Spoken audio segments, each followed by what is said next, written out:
안녕하세요. 머니 어벤져스. 여러분의 돈과 자산을 지켜드리고 불려드릴 머니 어벤져스 슈퍼히어로를 만나는 시간입니다. 저는 경제 앵커 권미란이고요. 오늘의 머니 어벤져스 소개하겠습니다. 당신의 배고픔 방지 블로그 오박사의 블로그를 운영하고 계시는 오박사님을 오늘 모셨습니다. 영원에서 10억 원대 중반 레벨까지 오로지 스스로의 힘으로 끌어올리신 진정한 30대의 백만장자, 리얼리티 넘치는 현실 조언과 팩트 폭격으로 여러분의 자본주의 정신을 깨워드릴 그분을 제가 모셨습니다. 오박사님 인사 나누겠습니다. 안녕하세요. 네, 안녕하세요. 정말 반갑습니다. 반갑습니다. 네, 여기 함께 해주셔서 너무 감사드리고요. 네. 오늘 먼저 자기소개부터 해주실까요? 예, 저 닉네임 오박사고요. 제 이름은 오정훈이고 33살 가정을 갖고 있는 하나 가장입니다. 예. 네, 아이도 있으시다고요? 네, 아이 있습니다. 너무 귀여워요, 진짜. 제가 예. 보고 어쩜 이렇게 잘생겼나. 네, 정말 네. 잘 두셨더라고요, 아드님을. 감사합니다. 네, 오박사님을 모셨고요. 오박사의 블로그라고 아마 이미 많은 분들이 알고 계실 거예요. 사실 저보다 더 유명하실 것 같아요, 오박사님께서. 아니, 누가 더 유명할까요? 제가 유명. 아니고요. 아 근데 진짜요. 정말 오박사의 블로그 많은 분들께서 구독을 하고 계시고 매일 몇 분 정도 달려가시나요? 많을 때는 한 8, 9천 명에서 평균 한 7천 명 정도인 것 같습니다. 네, 하루에. 그 정도로 많은 분들이 이분의 뷰를 보기 위해서 그의 블로그를 들리고 있습니다. 그런데 저는 처음에 오박사님 블로그를 접하고 나서 네. 왜 이런 블로그를 만드셔서 음, 매일 이렇게 열심히 글을 올리시고 정말 그 절절한 그러한 멘탈 네. 갑의 이야기들과 자신의 그런 투자 이야기들을 전해주고 계실까 되게 궁금했거든요. 스스로를 약간 올가맨다 그래야 될까요? 뭐 어. 시스템적으로 저도 저 자신을 계속 리마인드 시킬 부분들이 있으니까 네. 그렇게 좀 해보고 싶어서 계속 하다 보니까 습관이 좀 된 거죠. 어. 된 거고 그렇게 뭐 많은 분들이 그렇게 뭐 오픈을 하면은 네. 뭐 되냐 그러는데 그러니까 제가 지금 어떻게 알았겠어요? 10억대 중반을 블로그에서 알았거든요. 예, 네. 다 찾아보면은 네. 어떻게 여기까지 오게 됐는지에 대한 스토리들이 다 담겨 있어요. 한 11년 말 12년 초부터 올렸으니까요. 계속 네. 찾으시면 있는데 아무도 안 찾으실 겁니다. 저도 안 찾아봐서. 그러면은 나의 투자를 위해서 어떤 일기장처럼 예, 저도 이제 실패한 것들 레코드가 많거든요. 네, 예. 맞아요, 맞아요. 예, 그래서 그런 거 지금 보면서 이때 왜 이랬을까? 이렇게 반면교사를 삼는 거죠. 기록을 안 하면은 사실 모르니까 맞아요. 기록의 차원이 있습니다, 사실. 맞아요. 사실 내가 내 인생을 살면서 모든 인생을 내가 잘 알고 있다고 생각하지만 한 달 전에, 1년 전에 무슨 네, 기억이 안 일을 했고 나죠. 무슨 생각을 했는지 기억이 안 나요. 기억이 안 나죠. 그래서 스스로를 위해서 사실 블로그를 열다 보니까 많은 네. 분들이 네, 이렇게 그렇습니다. 오게 되셨군요. 맞습니다. 그렇군요. 네. 현재 오박사님 자산에서 네. 부동산과 네. 주식 비중이 예. 어떻게 되시는지 궁금해요. 제가 작년 이맘때쯤에 집을 사면서 네. 지금 조금 부동산 비중이 거의 없었다가 상당히 높아졌거든요. 예, 그래서 계산해 보니까 지금 한 7대 3 정도로 오. 부동산이 더 많아졌어요. 예, 주식으로 시작하셨는데 예 그렇죠. 그게 네. 바뀐 거죠. 좀 아, 바뀌었는데. 주식의 비중을 부동산으로 옮기신 거예요? 예, 그렇습니다. 맞습니다. 그랬더니 불어나셨네요. 그런데도 약간 의도한 건 아닌데 네. 사실 부동산을 사서 돈을 번다고는 그렇게 기대는 안 했어요. 사실 아기가 있으면서 뭐 원룸 살다가 처가살이 하다가 그래서 약간 주거의 안정성을 위해서 집을 산 건데 네. 또 좀 공부해서 좀 사다 보니까 좀 자산이 또 순자산이 조금 늘어났습니다. 그러시군요. 아, 저도 뭐 차차 우리가 계속 얘기를 할 거예요. 오 박사님 이 머니 어벤져스 지금 이 자리에서 말씀해 주셔야 되지만 적어도 한 6개월은 네. 저랑 쭉 하셔야죠. 네. 그렇죠? 네. 네, 저도 이제 시작이지만 저도 이 자리에서 동영상으로 약속하겠습니다. 6개월 이상은 꾸준하게 저도 이렇게 영상을 제작하면서 저희도 더 성장하겠습니다. 네. 진짜 금융자산 비율은 3 그리고 부동산이 7 이렇게 보유 중이시고요. 이게 신의 한 수였을까요? 그러니까 나의 자산을 늘리는데 부동산 비중을 좀 많이 갖고 간 게 네. 신의 한 수인가? 언제 사신 거죠, 부동산을? 작년 5월이니까요. 네. 신의 한 수인지 판단하기엔 너무 좀 짧은 시간밖에 안 지난 것 같고. 엄청 적게 사신 것 같은데요? 아니에요? 아, 적게 샀다고 하시는 네. 금액. 아니 적기. 아, 적기. 네. 작년 아, 그쵸. 지나고 작년 보면 연말부터 제가 집 보러 다니는데 너무 네. 올라가지고 또.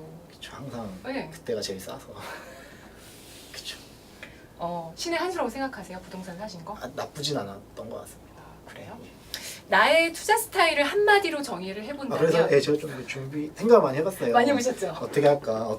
한 뭔가 구로 센텐스로 제가 나타내는 일부러 이 거예요. 질문 드린 예. 거예요. 네. 근데 지금 그냥 좀 냉정하게 제가 말씀드리면 네. 한국과 미국 주식을 다르게 사실 접근하고 있거든요.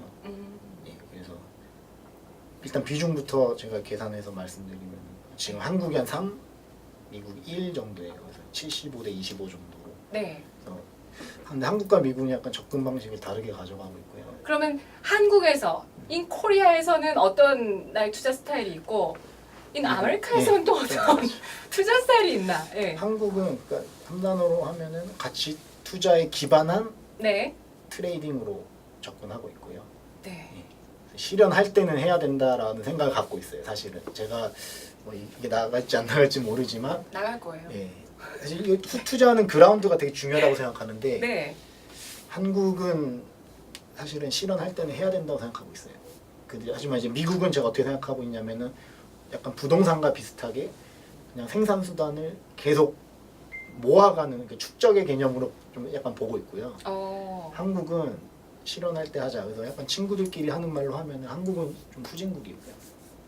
예, 후진국에 근데 가깝고 솔직히- 상대적으로 봤을 때. 근데 솔직히 삼성증권 사태나 그렇죠. 일련의 사안들을 봤을 때 외국인 투자자가 봤을 때는 한국이 되게 괜찮은 나라인 줄 알았는데 금융 쪽에서는 그래? 이렇게 생각할 수 있을 것 같아요. 후진하다는 말은 이제 미국에 상대해서 제가 좀 수습을 하는 건데 이제 네. 미국에 비해서 약간 그렇다는 말이고 우리가 이걸 좀 이머징- 깨달아야 돼요. 근데 이머징- 여러분 냉정하게 금융 IQ 뭐 금융 지식 네, 얘기도 예. 많이 나오지만 내가 거기에 대해서 정말 잘 알고 있고 공부를 하고 시간을 투자하는지는 각자 맞습니다. 네, 생각해 보시면 지금부터 시작해야 되겠다. 네. 머니 어벤져스로 시작해야 되겠다. 이런 생각을 하시면 네. 됩니다, 여러분. 그러면은 알겠어요. 한국은 가치주적으로 접근하지만 그래도 원하는 가격에 왔을 때 뭐 언제든지 예, 매도하는 네. 가치주 투자라고 네. 생각하면 될 것 같고 미국은 계속해서 내가 그냥 쌓아 나갈 어떤 하나의 우량 자산. 맞습니다. 잘 요약해 주셨네요. 예, 맞습니다. 저 그런 거 잘해요. 네. 접근을 한다는 말씀이시고요.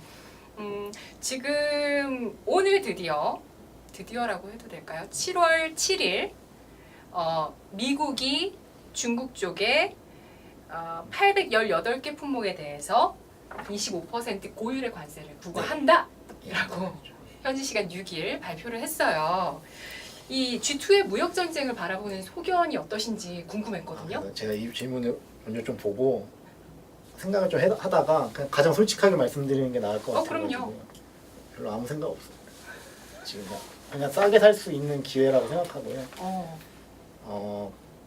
저는 이제 사실 작년 중반이나 작년 말에 어느 정도 포지션을 좀 확정을 했거든요. 근데 이제 생각보다 저는 올 한 해가 어떻게 보면 인플레이션 초입 혹은 뭐 입구 정도라고 봤는데 네. 이렇게 어떻게 보면은 감사하게도 이렇게 좀 제 기준에서는 흔들고 가니까 네. 저는 좀 싸게 살 수 있는 기회가 왔다라고 생각을 하고요. 그래서 제가 어느 정도 또 데이터를 모아봤는데 네. PBR이 일단 한국 시장은 좀 PBR이 좀 저점에서 좀 반등하는 그러니까 이제 하한선의 느낌이 좀 있어서 하방의 느낌이 있어서 네. 봤는데 이제 괜찮은 것 같아요. 0.9 정도거든요. 현재 지금 주가지수에서는요. 그래서 지금은 좀 사야 될 때라고 생각하고요. 좀 한 1년, 2년 또 지나고 보면은 지금 뭐 G2의 무역 전쟁 그런 것도 또 추억이 되지 않을까. 하나의 그때 그랬구나. 그때, T형이 그랬구나. 네, 네, 그런 추억. 그렇습니다. 저도 사실 이데일리 TV에서 마감 시황 네. 마감 방송을 제가 하거든요. 그러니까 폐장 방송을 제가 하지만 저도 솔직히 10년 이상 주식 경제 방송을 하면서 다양한 프로그램을 해봤지만 지금 현재는 진행은 하지만 매일 지수에 그렇게 큰 관심은 없어요. 네. 솔직히. 네, 저도 지수 잘 안 보는데 찾아봤어요. 너무 찾아봤어요. 2,200 중반 뭐. 네. 하지만 여러분 마감은 항상 빅머니와 함께 하셔야 합니다. 네. 네. 부상 투혼을 제가 지금 발휘하고 있거든요, 여러분. 자, 그래요. 오늘 처음 뵙고 제가 질문 드리고 싶었던 네. 건 딱 5가지 정도 예. 질문을 드렸고 또 다음 주에 또 질문을 더 드려볼게요. 뭐 오 박사님도 저한테 궁금하신 거 있으시면 네. 뭐든지 질문해 주세요. 알겠습니다. 네. 이 자리에서 저는 여러분 정말 모든 걸 솔직하게 얘기할 생각이에요. 저도 저의 자산을 공개할 수도 있습니다. 네. 궁금해하시지 않으신 것 같지만 저도 진짜 저의 이제까지의 어떤 방송이라든지 그리고 저도 결혼을 하고 또 아이를 낳고 제 사실 처음 밝히는 거거든요. 아이 엄마. 아, 네. 한국투자증권 방송에선 제가 26세로 방송 활동을 하고 최근에도요? 근데 네, 솔직하게 다 말씀드릴게요. 아이 둘의 엄마고요. 그래서 저도 그렇다 보니까 정말 자연스럽게 투자나 재테크에 대해서 너무나 큰 관심을 가질 수밖에 없었고요. 그래서 그런 것들을 경험하면서 느끼는 것들을 많이 여러분과 함께 공유해 보도록 하겠습니다. 기대되시죠? 네. 이 시간. 예, 좋습니다. 자, 그러면 본격적인 순서 시작을 해보겠습니다. 저희가 많은 준비를 했습니다. 그래서 코너를 꾸며봤는데요. 네. 첫 번째 코너는 돈 되는 뉴스 펀치라인이요. 펀치라인입니다. 그래서 일주일 동안 신문을 읽잖아요. 신문 읽으시나요, 여러분? 신문 예, 읽으세요? 종이 신문을 구독하고 있습니다, 집에서. 네. 몇 개 한 개. 읽으세요? 하나. 예, 한 개 보고 있습니다. 네. 매일 신문을 거의 무슨 학생들 시험 대비 공부하듯이 네, 면접 준비나 뭐 시험 면접 준비하듯이. 준비하듯이 그렇게 보시죠? 예, 근데 이제 관심 있는 쪽이랑 중요한 네. 부분을 좀 면밀히 보고요. 음. 아닌 쪽은 그냥 이렇구나. 네. 아닌 쪽은 어떤 쪽에 관심이 없으세요? 단기적인 어떤 국제적인 뉴스들, 음. 예, 그런 거를 조금. 트영이 뭐라고 얘기했다. 시진핑이 예, 뭐라고 그런 건 얘기했다. 하고 참고하시면 기업 내용이나 뭐 기업의 뭐 스토리나 강소기업 뭐 그런 것 좀 면밀하게 보는 편입니다. 그러시군요. 그래서 저희가 일주일 동안 읽은 신문 속에서 정말 투자에 도움이 되고 우리가 꼭 알고 넘어가야 되는 그런 중요한 팩트를 골라서 체크해보는 시간을 가져보겠습니다. 몇 개 가지고 오셨나요?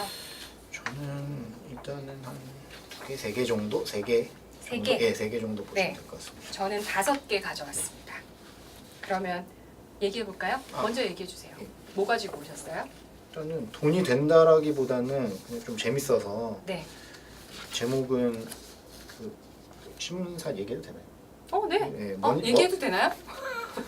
괜찮죠? 네. 머니투데이 기사입니다. 반성문 쓰는 펀드 매니저 급락장이 불러온 증시 풍경 7월 5일자로. 오. 그래서 펀드 매니저가 올해 들어서 오나미 한다 그래가지고 아시죠? 오나미. 들어본 것 같은데 또 잊어버린 것 같은데. 저는 멘트를 맨날 쓰니까 그러니까 5% 나면 미련 없이 네, 판다.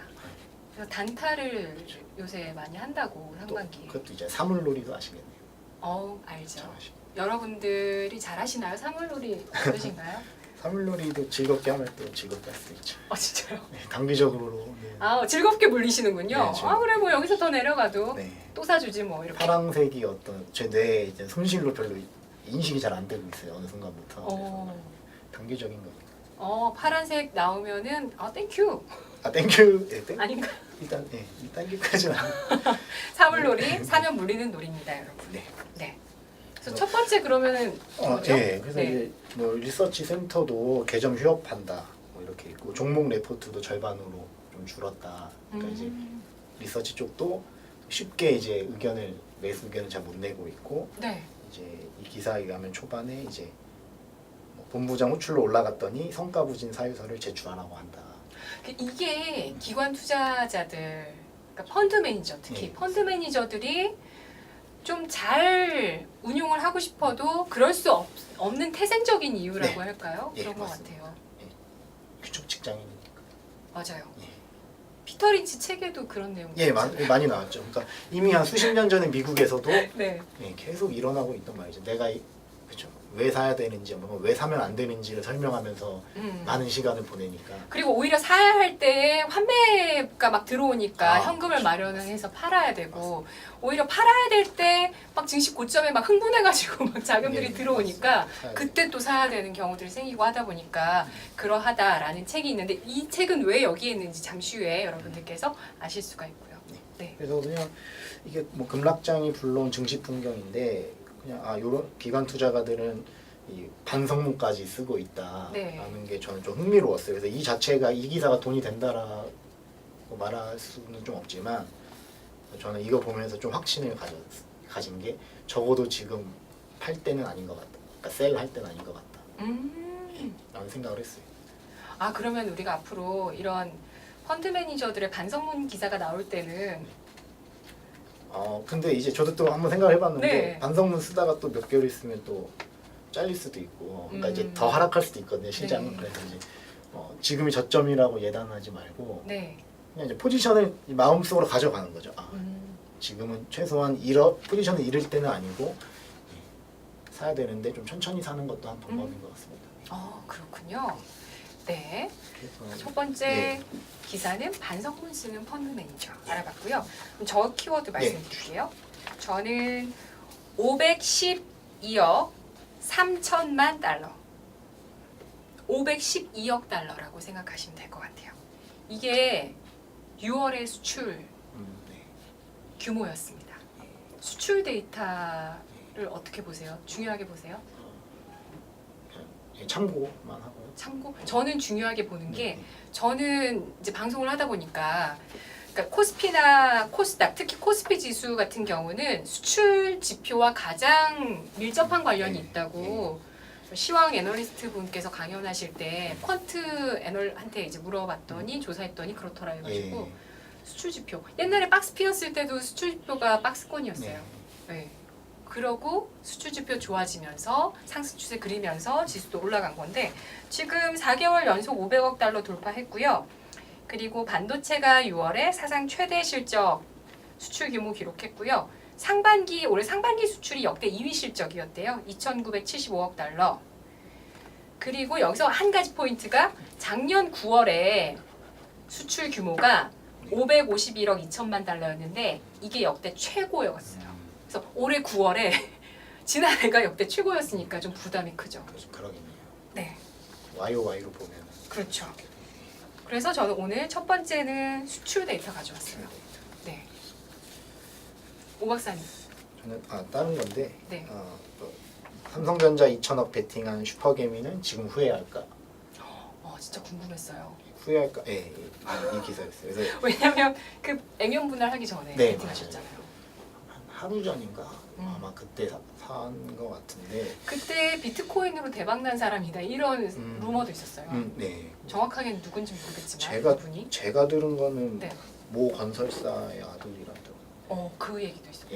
또 뭐 확실한 건 없지만 어쨌든 2천억을 한 번에 샀는데 이 기사의 이 워딩 단어만 보면은 베팅이란 말을 썼고 네. 개미라는 말을 쓰고 이제 후회라는 말을 썼거든요.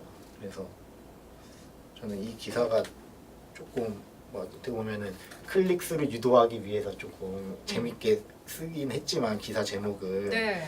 근데- 클릭 많이 됐을 거예요, 진짜. 네 아마 많이 됐을 건데요. 네. 저는 좀 약간 이걸 보면서 아직도 많이 후진적이구나. 왜요?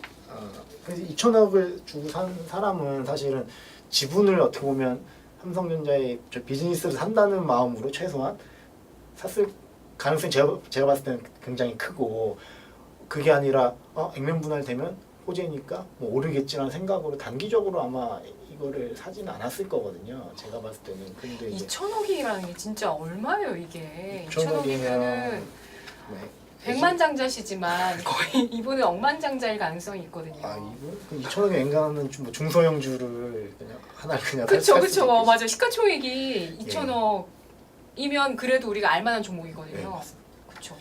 그래서 이 기사가 약간 인상 깊었어요. 그래서 만약에 나중에 한 1년, 2년 지나서 삼성전자가 주가가 또 회복이 되고 더 올랐을 때 이 기사 제목이 좀 회자될 수는 있을 거라고 생각을 했어요. 근데 어느 시점에서는 네. 예, 야, 이때 후회라는 말을 썼다. 되게 그랬었구나. 또 이렇게 또 과거의 추억으로 네. 갈 그러한 예, 이렇게 기사. 2천억을 뭐 몇 달 동안 네 나오죠. 보고하려고 한 2천억은 아니라는 것이죠. 예, 제가 봤을 때도 그렇고요. 네. 네 그렇습니다. 그 여기 또 리플 뭐 배플들 보면은 좀 네. 더 사람들이 세게 썼거든요. 예, 기자가 뭐 2천억 갖고 있는 사람은 걱정할 건 좀 아니겠다 이런 거라든지. 네. 그런 거 제일 싫어하시잖아요. 오 박사님 블로그 가신 분들은 아마 아실 거예요. 저도 그 내용으로 되게 그 마인드 컨트롤 할 때가 있어요. 아, 가끔 저 나라 걱정할 때 있거든요. 나라죠. 저도 하고 살아요. 가끔은 하죠. 가끔. 근데 정말 제일 쓸데없는 게 나라 걱정, 연예인 걱정, 부자 걱정, 네. 재벌 걱정. 그렇죠. 그죠? 남 걱정을 하지 말고 내 걱정을 하자. 예, 맞습니다. 맞아요. 어, 제가 걱정을 해야죠. 그러니까요. 그렇죠? 시간은 네. 유한하니까요. 아니 시간은 때때로는 돈보다 소중할 때가 있죠. 네. 그러니까 그 시간을 감정으로 너무 허비하시면 안 되고요. 예. 저는 이 키워드 제가 어제 카톡 드렸잖아요. 예. 무산 위기라는 키워드를 제가 골라봤어요. 이데일리 신문 화요일자에 나옵니다. 제 후배가 아까 봤던 후배가 제가 이거 부동산 기사 보라고 제가 딱 책상에 올려놨더니 네. 아까 우리 윤보미 아나운서가 감사해요 선배 우리 함께 부자 돼요 이렇게 네. 쪽지 써줬어요. 너무 좋은 후배예요. 부자 돼요. 자 그래서 화요일에 이렇게 보시면은 여기 일면에 나왔거든요. 네, 일면에 무산 위기라는 내용이 나왔는데 무산 위기에 몰린 주요 대형 개발 프로젝트 이야기입니다. 그래서 위례 신도시 트램 사업 KDI에서 사업성 부족으로 최종 결론이 났다라는 거고요. 그 다음에 신분당선 연장선 사업도 경제성 부족으로 타당성 예비조사에서 결론이 나왔다. 동탄 2도시 트램은 좀 다 안 되나 봐요. 트램 다 안 되고 동서울 터미널 현대화 사업, 남부 터미널 개발 사업 이런 것들이 진척이 없고 아니면 그냥 무산 되어버리거나 이런 경우들이 많다. 근데 저 이거 되게 남일 같지 않았어요. 왜냐면 제가 이사갈 지역을 선택할 때 요즘 진짜 GTX나 신분당선 같은 거 뭐 교통혁명 막 이렇게 나오잖아요. 그러니까 완전 입지가 바뀌어버리는 이슈잖아요. 스토리가 바뀔 수가 있죠. 그쵸. 그래서 그런 걸 보고 들어갔는데 그런 사업이 무산돼 버리면은 그래서 여기 트램인데 이게 트랩으로 보셔도 될 것 같은데. 트램은 트랩인가요? 트랩 사업으로 해서 트램 되게 약간 로맨틱하고 너무 좋은데. 트랩으로 바뀌는 순간 네. 좀 힘들어지니까. 이렇게 될 수 있잖아요. 네, 그렇죠. 그러니까 그러면 부동산을 선택할 때 이런 뭐 개발 이슈 같은 거 부동산 광고에서도 많이 하고 내가 이제 고려하는 그 조건인데 확정이 안 된 건 안 된다고 생각하고 가면 될까요? 저는 별로 기대를 안 하기 때문에 뭐 개발 스토리에 대해서 별로 기대를 안 하고 그냥 지금 있는 스토리 그대로 현재 것만 가치만 계산하세요. 부동산은 좀 그렇게 했어요. 그래요? 부동산 현재. 개발 호재 이런 것들은 보통 아직 조금 저는 중요한 잣대로는 안 보고요. 일단 약간은 정량 숫자로 나타낼 수 있는 건 아니지만 뭐 이런 게 보통 개발 계획이 뭐 몇 년도까지 뭐 하겠다 이런 숫자가 있잖아요. 제 기준에서는 정량적인 것보다 그냥 정성적인 걸로 해서 뭐 예를 들어서 주부가 이사 가고 싶은 지역, 내 자식들을 키우고 싶어하는 지역, 누구한테 물어봐도 대답이 나오는 지역, 그런 지역, 혹은 뭐 누구한테 물어봤을 때 거기 교통은 편리한데 차마 지금 거기 들어가 살기에는 좀 그렇다라는 약간의 우려가 있는 지역이 있잖아요. 그래서 그런 거를 좀 더 지표로 저는 좀 좋게 보거든요. 저 부동산 책에서도 이 내용 본 적 있어요. 그러니까 남들이 오히려 꺼려하는 지역을 들어간다는 거죠. 네, 그렇죠. 근데 이제 그걸 더 상쇄할 수 있는 좋은 또 스토리가 있는 그런 지역. 예를 들면 어떤 지역이 음, 있을까요? 예를 들면은 그러니까 지금 이제 성동구에 예를 들어서 뭐 마장동이 있어요. 마장동은 전통적으로 고기 먹으러 가는 데 아니에요? 그런 지역이잖아요. 소고기 냄새. 네, 그렇죠. 전통적으로 네. 딱 누가 봐도 예전부터 마장동은 우시장이 있고 그런 지역인데 이제 그런 기존의 인식이 있지만 네. 또 한편으로는 바꿀 수 없는 스토리 중에 하나가 거기가 5호선이고 평지고 성동구란 말이에요. 또 제가 봤을 때는 이 무게추를 달아보는 거죠. 네. 제가 봤을 때는 이쪽이 좀 더 높다. 예를 들어서 5호선 스토리가 좀 더 세다. 평지 스토리가 세다. 그러면은 저는 좋게 또 생각을 하는 거죠. 전 맨날 무게추 달고 있거든요. 네, 요즘. 저 이제 집을 사려고 그러니까 뭐 똑같아요 여러분과. 저 왜 결혼하자마자 집을 사야 됐던 건데 네. 왜 이제껏 집을 안 사고 있었나 라는 걸 이제 깨달아가지고 그렇게 됐는데 저 맨날 무게추 달고 있어요 요즘. 어디가 더 정답지일까, 네, 그거를 생각하고 있고. 근데 사실 미래가치, 그러니까 안 정해진 거는 그냥 배제하고 결정한다는 차원에서 제가 사실 지금 사는 지역은 용산이거든요. 근데 용산 같은 경우는 저희 남편도 일자리가 용산이었어요. 네. 그러니까 용산에 2006년부터 일을 했어요. 그 제 남편은. 근데 그러니까 쭉 근 10년을 지나왔는데 사실 몇 년 안에 개발될 것 같았던 그 용산 민족공원이나 여러 가지 것들이 아무것도 안 되는 거예요. 백화점에 사람도 없고. 네. 네. 그랬는데 이게 사실 어느 순간 어쨌든 지금은 굉장히 현실화되면서 누가 봐도 지금은 용산을 정답지로 그렇죠. 예. 꼽잖아요. 네. 그러니까 한 3개 꼽으면 무조건 용산 들어가지 네. 않나요? 그렇죠. 네. 그런데 놓쳤죠. 그렇죠. 그래서 놓쳤죠. 네. 안 된다. 내가 여기서 일을 해봤는데 내 용산에서 지금 일을 하고 있는데 내가 지금 5년째 열심히 했는데 사람들이 여기 다 개발돼서 엄청난 부촌이 되고 막 엄청나게 될 거라는데 안 되더라. 그래서 그냥 전세만 살았어요. 용산에서. 그래서 보통 또 어떻게 보면 이게 되게 부동산이 특히 좀 그런 게 주식도 네. 제가 봤을 때는 그 업계를 잘 알거나 아니면 그 회사를 다니거나 하면은 네. 오히려 그 회사 주식이나 그 관련 업계 주식을 못 사요. 왜냐면 안 좋은 면도 많이 알거든요, 본인이. 부동산도 마찬가지로 제가 학교 다닐 때 제가 그 한양대를 나왔는데 네. 그때 당시 뭐 친구들이나 형들이랑 뭐 술 먹고 이렇게 왕십리? 예, 왕십리에서 이제 뭐 술 먹고 이러고 보면은 이제 막 취업 준비할 때나 뭐 이럴 때 보면은 형들이나 뭐 친구들 술 먹고 이제 뭐 내가 뭐 취업 잘해서 왕십리를 뜨고야 만다 막 이랬거든요. 근데 이제 지긋지긋해서. 네, 너무 여기 너무 싫다. 근데 막 그 지역 거길 샀었어야 되는 거고 돌이켜 보면. 지금 왕십리는 뭐예요? 쿼드러플?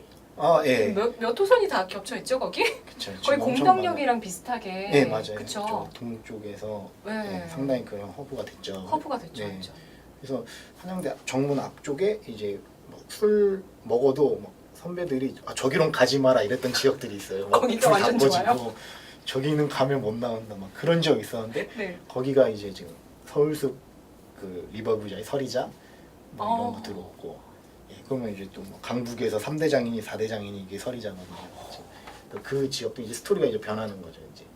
이제 그 형들은 이제 거길 떠나고 싶었지만 이제는 올 수 없는 지역이 돼서 엄청 슬픈 얘기거든요. 근데 진짜 저는 동대문구에서 대학교 나왔는데 청량리가 정말 강렬한 기억으로 남아있어요. 진짜 거기를 제가 한번 택시기사 아저씨가 글로 지나가는데 너무 깜짝 놀랐거든요. 사창가라는 걸 전 처음 봤어요. 근데 와 이런 데가 있구나. 와 일로는 오지 말아야 되겠다. 그래서 제가 친한 친구가 그 친구가 위례 살거든요. 위례 이사 갔는데 그 친구가 거기서 학원 선생님을 했어요. 청량리에서 아르바이트로. 네. 근데 자기는 절대 청량리에서 앞으로 살지 않을 거예요. 그랬는데 지금 또 다 청량리 많이 개발됐죠? 네 맞습니다. 예. 스토리가 많이 바뀌었고 그래서 제가 좀 개인적으로 존경하는 사람들이 네. 서강대 서강대나 연대 나왔는데 마포구에 집을 산 사람, 혹은 뭐 한양대를 나왔는데 성동구에 집을 산 사람. 용자군요. 어떻게 보면 자기가 단점 제일 잘 알고 예전에 여긴 절대 안 그랬는데 그거를 버리고 이성적으로 선택을 한 사람들이거든요. 어떻게 보면 상당히 좀 높게 사고 있습니다. 그런 분들은 높게 사고 있어요. 저도 직장을 마포구에서 이전에 제가 했던 방송국 네. 토마토 TV가 마포구에 있었는데 신혼집도 마포구였어요. 네. 근데 그것도 그렇죠. 그게 잘 살 수가 없거든요. 내가 이거를 이 돈 주고 네, 여기를 그렇죠. 지금 사야 되냐? 쉽지 않죠. 그렇죠. 다음 키워드 볼까요? 네. 다음 키워드는 네.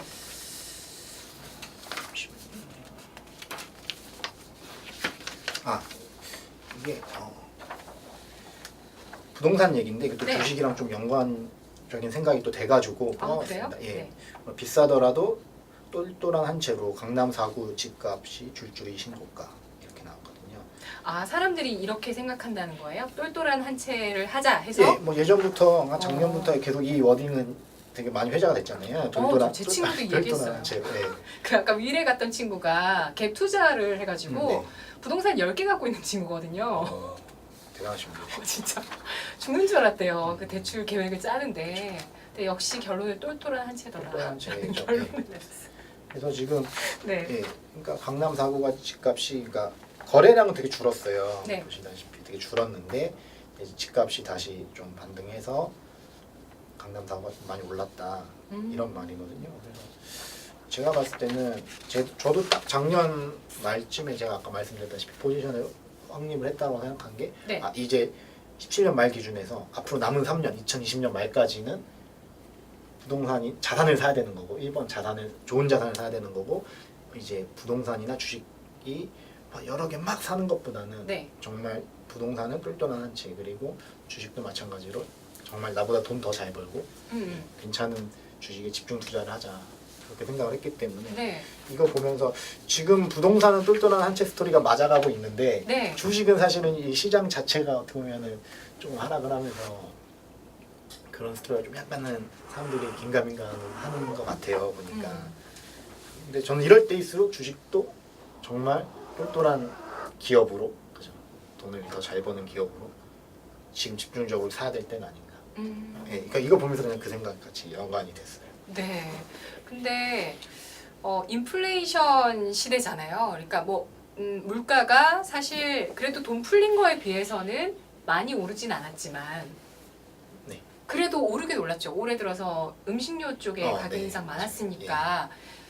그렇지만 어쨌든 돈이 많이 풀렸기 때문에 인플레이션은 일어날 수밖에 없고 경기가 좋아지고 더 막 경기에 열기가 띄기 시작하면 또 물가는 올라갈 수밖에 없기 때문에 우리는 자산을 갖고 있어야 되는 거죠.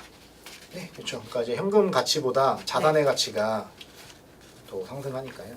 네, 네, 그런 시즌이니까. 그렇습니다. 자, 그러면 제가 5개 가져왔지만 그러면 5개 제가 나머지 3개를 간략하게 말씀드릴게요. 예. 30.7%가 다음 제가 준비한 키워드인데 10개 중에 3개거든요. 그 30%면 이게 10집 중에 3집은 여자가 가구주인, 가구다. 네, 네. 그래서 가구 수도 되게 중요하잖아요. 부동산에 있어서. 네, 가구 수. 가구 수가 줄어들면 부동산에는 안 좋죠.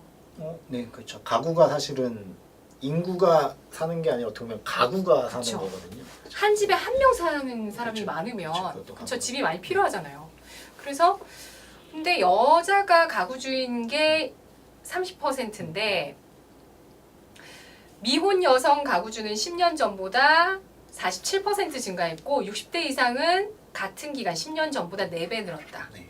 그러니까 고령화에서 여자분들이 오래 산다. 그러니까 결국에는 맞아요. 여자가 혼자 남는 경우들이 많고 확률적으로 당연히 맞겠죠. 네. 그래서 이런 것들을 우리 여성들이 준비를 해야 된다는 거. 그래서 제가 좀 첨언하자면 그래서 더더욱 집을 사야 돼. 역세권으로 가야 돼요. 왜요? 역세권으로 가야 돼요. 그러니까 이제 일본처럼 된다는 그건 아니지만 네. 일본도 이제 되는 지역만 살린다는 어떤 컴팩트 시티로 가거든요. 이제 지방 버릴 때는 버리고 행정력을 낭비하지 말자는 거죠. 아 일본이. 네.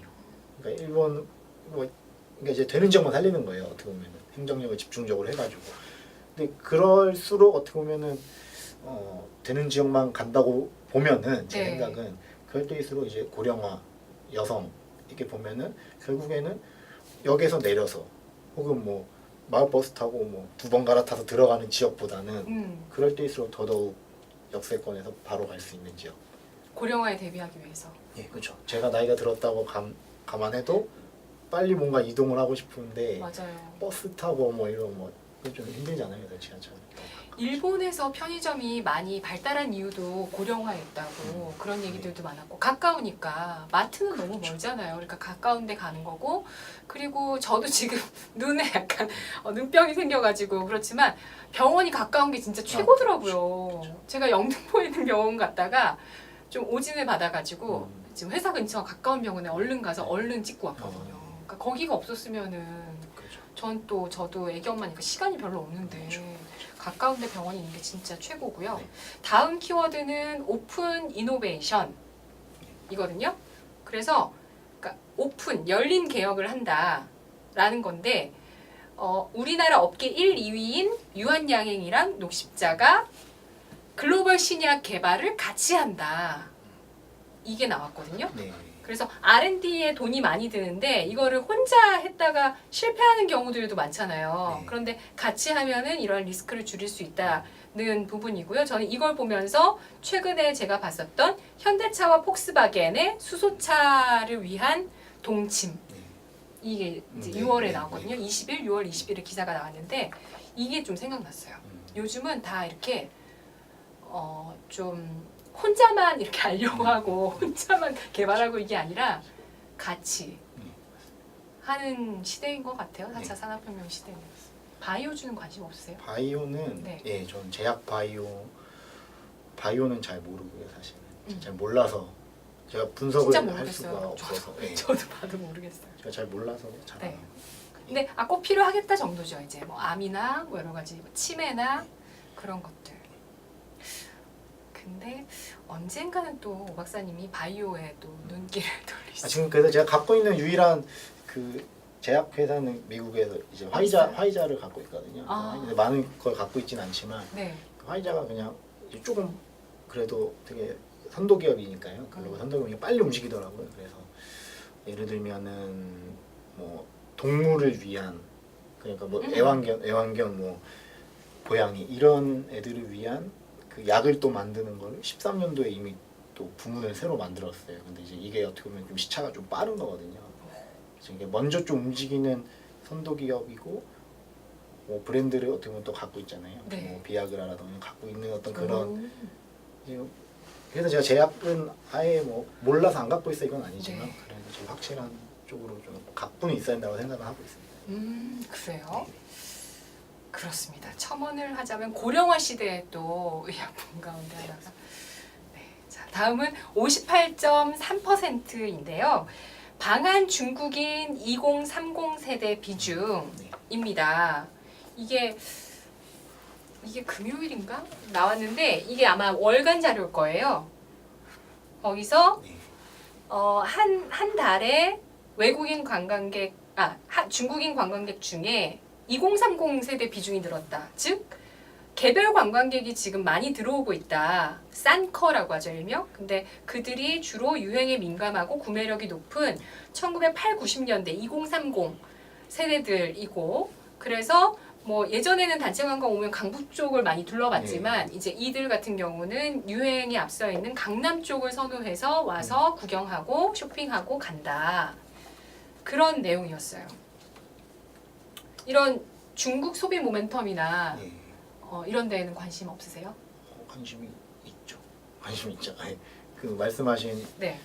중국에서 90년대생들, 뭐 80년대, 90년대, 00년대생들이 네. 어디에 관심이 있고 그들이 시간을 어떻게 소비하는지를 잘 알아야 된다고 생각하거든요. 하기는. 그런데 그렇습니다. 5월 외국인 면세점 매출이 전체적으로 약 1조 3,034억 원이었는데 지난해 같은 기간보다 78%가량 늘었습니다. 지난해는 사드 여파가 있었고요. 이렇게 기저효과로 인해서 면세점 쪽의 매출이 좋아지고 있기 때문에 면세점 주식 계속해서 상승 추세입니다. 자, 이렇게 해서 돈 되는 뉴스 펀치라인 여기까지고요. 다음은 매일 50쪽입니다. 매일 50쪽이라는 코너인데요. 피터 린치의 전설로 떠나는 월가의 영웅 이 책을 리뷰해 볼게요. 네. 50쪽씩. 50쪽씩. 네, 이 책 여러 권 있으시다면서요? 같은 아니 책? 2개 있습니다. 아, 2개. 네, 그러니까 네. 원래 판이랑 음. 이 판이랑 해서 네. 네, 집에 잘 모셔두고 있습니다. 블로그에 보시면 잘 읽으시잖아요. 블로그에 가보시면 이 책을 뭐라고 표현하셨죠? 아, 이 책이요? 책은 소중한 책이죠. 저한테 되게 소중한 책이고 네. 네. 그리고 빨리 좀 읽는 사람이 좀 유리하지 않나 투자해서. 어. 네, 저도 어떻게 보면 투자를 시작하고 나서 빨리 읽지는 못했거든요. 이 책을. 왜냐면 아무도 뭐 읽으라는 사람이 없어가지고 그래서 읽으시면 좋을 것 같습니다. 네. 그래서 여러분과 같이 읽고 싶고요. 네. 매일 50쪽이라고 해서 그냥 매일 50쪽씩 사실 책을 읽는 게 신문 같은 경우도 저도 요즘 이거 이제 이거 준비하는 것도 그렇지만 방송 준비하려면은 신문을 보는데 한 1시간 정도 보거든요. 네. 네. 읽어보시네. 직업이니까요. 그래서 1시간쯤 보는데 50페이지 읽는데 한 하루에 그냥 한두 시간이면 읽을 수 있어요. 네. 그리고 이게 네. 그렇게 어렵게 막 이렇게 쓰여지게 않아서 맞아요. 잘 읽히게 또 번역도 돼서 네. 괜찮습니다. 네네. 그래서 이 전설로 떠나는 월가의 영웅의 1페이지에서 50페이지까지 내용에서 얘기를 좀 나눠볼게요. 네, 이거를 제 개인적으로는 이제 예전에 저희가 고등학교 때 공부하던 것처럼 네. 좀 이렇게 들이다 파야 되거든요. 좀 그렇게 해서 봐도 마음의 DNA에 새기기가 쉽지가 않은 부분들이 상당히 많아요. 이게 근데 진짜 생각을 바꾸고 여기 막 새기는 게 쉽지 쉽지 않아요. 네, 머리로는 뭐 다 알죠. 좋은 네. 말이고 다 아는데 막상 뭐 하락하는 주가라든가 왔다 갔다 하는 걸 보면 또 마음이 또 움직이잖아요. 맞아요. 그래서 제가 생각을 해봤는데 다른 얘기 해도 되죠? 네. 2005년에 그 영화가 있었어요. 달콤한 인생이라고 이병헌이 나오는데 그 영화 초반 나레이션이 그거죠. 이제 제자가 스승한테 물어보는 거죠. 이제 나뭇가지 막 이제 바람에 흔들리니까. 근데 이제 제자는 막 이제 얘기하는데 스승이 얘기하는 거는 이제 흔들리는 건 뭐 나뭇가지가 아니라 너 마음이라 그러거든요. 이거 딱 이 장면이요. 저 아나운서 교육할 때도 요 장면을 많이 써요. 아 왜요? 이병헌 씨의 딕션이랑 그렇죠. 좋아요. 음성이랑 진짜 일품이거든요. 그게 좀 그래서 명작이죠. 요거 교재거든요, 완전. 일단 영상이랑 이 나레이션이랑 잘 진짜 멋있어요. 돼서 그 장면만 딱 기억에 날 정도. 각인이 되죠. 네. 그래서 제가 그걸 왜 말씀드렸냐면 네. 이제 흔들리는 거는 주가가 왔다 갔다 하지만 흔들리는 건 이제 자기 마음이 사실 흔들리는 거고 회사는 또 그대로 있거든요. 어떻게 보면은. 그래서 그런 부분을 좀 염두에 두면서 이 책을 보면 네. 또 괜찮지 않을까 네. 생각하고 있습니다. 그래서 제가 50쪽에서 많은 부분은 사실 뽑진 않았고요. 네. 제가 중요하다고 생각되는 4가지 부분 모아왔습니다. 네. 4가지 알아볼까요? 네. 처음에 33페이지인데요. 네. 읽어드리면 네. 내가 이 책에서 말하고자 하는 거는 독자가 어떤 그 상점에서 쇼핑을 즐긴다는 이유로 그 상점의 주식을 사야 된다는 건 아니다. 나 저도 이거 네. 이거를 좋다 해서 사면 안 된다는 거죠. 이거 맛있다? 그럼 바로 사면 안 된다는 거죠. 근데 이제 사람들이 어렴풋이 피터 린치에 대해서 알고 있는 게 생활 속에서 투자 아이디어 찾기는 좀 많이 아는데 네. 이제 린치는 이제 밀레니엄판 서문에서 얘기를 한 거예요. 자기가 이렇게 얘기했는데 사람들이 너무 얕게 그냥 그 아이디어 표면적인 것만 이제 딱 받아들여서 아쉽다 이런 얘기를 하면서 결국엔 이 말을 하거든요. 33쪽에 보면은 회사의 이익 전망, 재무 상태, 경쟁 상황, 확장 계획을 조사하기 이전에는 절대로 투자하지 마라 이런 말이 나와요. 근데 이게 그냥 쭉 보면은 좋은 말이죠. 이익, 재무, 경쟁, 확장 이거 쭉 보면 되는데 그렇지 말고 이거를 넘버링을 해가지고 뭐를 봐야 되는지를 정확하게 저는 봐야 된다고 생각하거든요. 네. 첫 번째가 이익 전망입니다. 네. 첫 번째가 그러니까 이제 단순히 좋다, 맛있다, 뭐 기분이 좋다 이래서 사는 게 아니라 그 회사에 처음 나오는 순서도 중요하다고 저는 봐요. 그 린치가 아무렇게나 쓰진 않았을 거거든요. 네. 회사 이익 전망이니까 이 전망이니까 이익이 앞으로 오를지 그거를 봐야 된다는 거거든요. 그래서 저는 그거를 이익이 오를지 이렇게 썼어요. 제가 아래 이익 오를지 쓰고 화살표에서 영업이익 트렌드를 봐야 되거든요. 트렌드. 추세. 네, 영업이익 트렌드를 봐야 되고 두 번째 재무 상태인데 저는 이거를 부채 비율로 그냥 단순하게 일단 생각을 했어요. 그래서 재무 상태 줄치고 아래 부채 비율, 경쟁 상황. 이게 제 생각에는 경제적인 해자를 봐야 된다. 그 회사가 갖고 있는 보호막 같은 해자를 봐야 된다라고 생각을 했고요. 그러니까 주도력이 있어야 된다는 건가요? 그러니까 장악력이 있어야 된다? 약간 좀 더 수비적인 측면에서 말씀드리면은 네. 쉽게 남들이 들어올 수 없는 그 강한 수비력을 갖고 있어야 되는 건데 그 수비는 대략 뭘로 이루어지냐면은 이제 강력한 브랜드나 아니면 뭐 지금 IT 기업들로 치면은 네트워크 효과죠. 뭐 이미 뭐 수억 명, 수십억 명이 가입해 있는 SNS나 그런 것들 가입자. 예, 그러니까 이제 강력한 이 신규 플레이어가 들어오지 못하는 그 방어막이 될 수가 있죠. 그래서 저는 이거를 경쟁 상황을 뭘로 봐야 되냐 수치로 봤을 때는 네. 약간 단편적으로 어렵지만 저는 사실 영업이익률이라고 좀 생각을 하고는 있어요 평상시에. 영업이익 왜냐면은 저도 예전에 20대 중반에 잠깐 사업을 해봐서 알지만 사람이 다 그래요. 그러니까 여러분들 잘 아시겠지만 저 사업이 제가 돈을 많이 벌고 있는 것 같아 하면은 사람들이 다 일단은 플레이어들이 진입을 한단 말이에요. 그러면 분명히 기존에 있던 플레이어의 그 영업이익률이 떨어지겠죠. 그렇죠. 똑같은 걸 팔더라도 마진을 적게 남겨야 되니까. 네. 근데- 가격 경쟁력을 위해서나 아니면 마케팅을 하게 되면서 돈을 쓰거나. 예, 맞습니다. 네. 그래서 영업이익이 줄 수밖에 없어요. 네. 매출에서 차지하는 이익이. 근데 그게 아니라 다른 업계 이제 평균치보다 그 업계의 평균치 영업이익률보다 계속 높은 수치를 일정하게 유지하고 있다는 거는 얘가 분명히 뭔가 있는 기업일 가능성이 크거든요. 해자에서 저는 영업이익률 봐야 되고 그다음에 중요한 게 이제 확장 계획입니다. 확장 계획. 그래서 저는 이거를 성장성이라고 썼는데 네. 첫 번째인 이익 전망이랑 좀 이어지는 거죠. 그래서 이익이 앞으로 어떻게 오를지 스토리를 갖고 있어야 되는 거죠. 그래서 뭐 신규 다른 나라에 진출을 한다던가 아니면은 또 새로운 제품을 새로운 브랜드를 런칭을 할 거라던가 그런 전망을 좀 봐야 된다. 그래서 저는 이 33 쪽이 좀 중요한 린치가 되게 하고 싶은 말을 저기에 썼을 거라고 본 거예요. 저는 왜냐면은 좋아한다고 사지 말아요. 그죠? 이거 보고 사야 되는데 그 네 개를 뽑아준 거죠. 저는 비슷한데 그러니까 이 항목을 본 게 아니라 그 옆쪽에 나와 있는 내용인데 그러니까 컴퓨터 시대가 열렸어요. 그래서 컴퓨터가 막 시작이 됐잖아요. 그걸 가장 처음 접하고 가장 처음 배우고 잘 다루는 사람이 결국에는 무언가를 이뤄요. 근데 그렇다고 컴퓨터를 파는 기업을 사는 게 아니라는 그 얘기를 해요.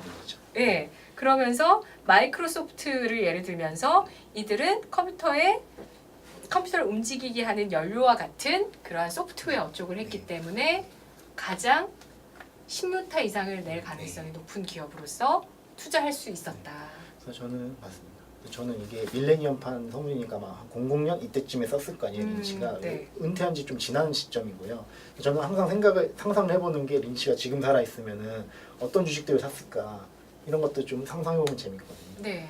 제가 봤을 때는 나중에 인터뷰를 실제로 했는데 아마 애플을 많이 샀을 가능성이 저는 좀 높다고 봐요. 워런 버핏도 예, 버핏. 네, 상반기에 예. 애플 비중 늘렸다고 네. 참 기사가 많이 나왔었어요. 그렇죠? 알겠습니다. 또 뭐가 있을까요? 그 좀 넘어가서 40쪽이에요. 네. 간단한 건데요. 이제 그 데이 트레이딩 즉 단타 매매 부분에 대한 생각이 나옵니다. 린치의 네. 생각이. 단타 매매로 생계를 유지할 확률은 경마장, 카지노, 포커로 돈을 벌 확률과 비슷한 수준이다. 실제로 나는 단타 매매란 집에서 하는 카지노라고 생각한다. 이런 부분이 있습니다. 저는 카지노. 많이들 즐기시죠, 여러분? 네. 지금 사실 제일 많이 나오는 전략 중에 하나가 바닥이 아직 안 잡혔으니까 단기 트레이딩을 해라 네. 이런 전략들 얘기가 많이 네. 나오거든요. 근데 스타일에 따라서 정말 딱 맞는 전략이 될 수도 있어요. 맞습니다. 네, 그런데 어떻게 보면은 자칫 최근에 쓰셨잖아요, 블로그에. 네. 했었죠. 그러니까 네. 저점을 그러니까 피터 린치가 한창 활동할 때 80년대 한 초반에 그 TV 인터뷰에서 그 얘기를 하거든요. 이제 바텀 피싱 하지 마라. 그거를 이제 개인 투자자들한테 해줄 말 없습니까? 이렇게 물어봤는데 피터 린치가 되게 굳은 표정으로 얘기해요. 바텀 피싱 하려고 덤벼들지 마라. 그러니까 너는 이 주식의 바닥을 모른다는 거죠. 그러니까 음. 생각보다 더 떨어진다는 거예요. 그래서 네. 그 가르침을 좀 지금 한 40년 지났는데 네. 그건 아직도 유효하다고 생각하고 있거든요. 그러니까 자칫 단기 트레이딩을 지금 장에서 해서 성공하시면 좋고 그것에 대한 기술이 좋으신 분들은 그렇게 하시지만 네. 그렇지 않은 경우에는 사물놀이가 되기 쉽다는 거죠. 맞습니다. 네. 단타란 집에서 하는 카지노라고 생각한다. 예, 카지노를 하는 거죠. 돈을 잃을 수도 있고 뭐 벌 수도 네. 있지만 어쨌든 카지노. 증권사를 먹여 살리는 카지노다. 네, 그런 거 나오죠. 맞습니다. 네. 그리고 또 보면은 45쪽입니다. 5쪽 지나서요. 예, 이제 크게 성공한 투자자가 이렇게 말한 적이 있다. 약세론이 항상 지성적으로 들린다. 그러니까 이제 똑똑하게 들린다는 거죠. 약세론이. 그래서 이제 그러면은 비관론자세요? 낙관론자세요? 저는 낙관입니다, 사실은. 저도 낙관론자입니다. 저는 낙관입니다. 그래서 너무 낙관적이라서 탈을 때도 있습니다. 네, 그렇죠. 맞습니다. 그래서 약세론이 항상 네. 똑똑하게 들리긴 하거든요. 그러니까 이제 누가 뭐를 샀으면은 그거를 왜 사면 안 되는지 말하는 건 되게 똑똑해 보여요. 이제 사면 사실 바보 같거든요. 대부분이. 근데 이제 린치가 얘기한 거는 이 책이 베스트셀러가 되었을 때 동시에 어떤 책이 똑같이 유행했냐면 1990년 대공황이라는 책이 유행했다라는 거예요.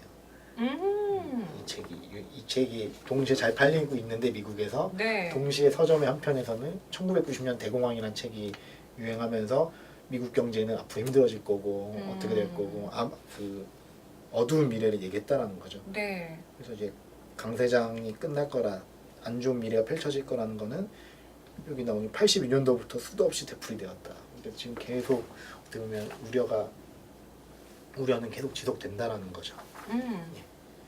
그리고 마지막으로 47페이지에 가장 제가 줄을 친 부분이 있습니다. 네. 47페이지 기본 스토리는 항상 단순하고 영원하다. 주식은 복권이 아니다. 모든 주식은 기업의 운명과 함께한다라는 부분이 있습니다. 네. 그래서 결국에는 이렇게 나오죠. 이익이 계속 증가하는 좋은 회사의 주식을 갖고 있으면 그 주주는 부자가 될 것이다 라는 부분이 있습니다. 그래서 어떻게 보면 다 줄을 쳐야 되거든요. 이익, 증가, 좋은 회사. 이 세 가지 조건이잖아요. 쭉 읽으면 그냥 좋은 말인데 이익 봐야 되고 이익이 증가하는지 그리고 비즈니스 퀄리티 이제 좋은 회사인 걸 이제 판단을 해야 되는 어떻게 보면 어려운 말이고 네. 그러면 이제 부자가 될 것이다라고 린치는 얘기했죠. 네. 그러니까 뭔가 내가 먹어보고 뭔가 TV에 봤는데 와 저런 게 유행한데 저거 하는 회사가 있더라 네. 라고 나왔을 때 그 기업을 덜컥 사는 게 아니라 일단은 적어도 이익의 추세부터 따져봐야 네. 된다. 그렇죠. 맞습니다. 그리고 좀 네. 더 하면 되게 예를 들어서 어떤 제품을 써봤는데 너무 좋은 거예요. 사람들이 뭐 마트 가서 사는데 다 이거 사고 있어요. 이 회사 어디 거지? 이 제품 어디 거지? 해서 이 회사의 주식 사야겠다 이게 아니라 일단은 이 제품이 이 회사의 매출의 몇 프로를 차지하는지 이제 사실 그거부터 리서치를 해봐야 되거든요. 조사를 해봐야 되거든요. 네. 그러니까 좋다고 단발 사지 마라라는 측면에서 처음 50페이지는 좀 의미가 네. 있었죠. 그렇습니다.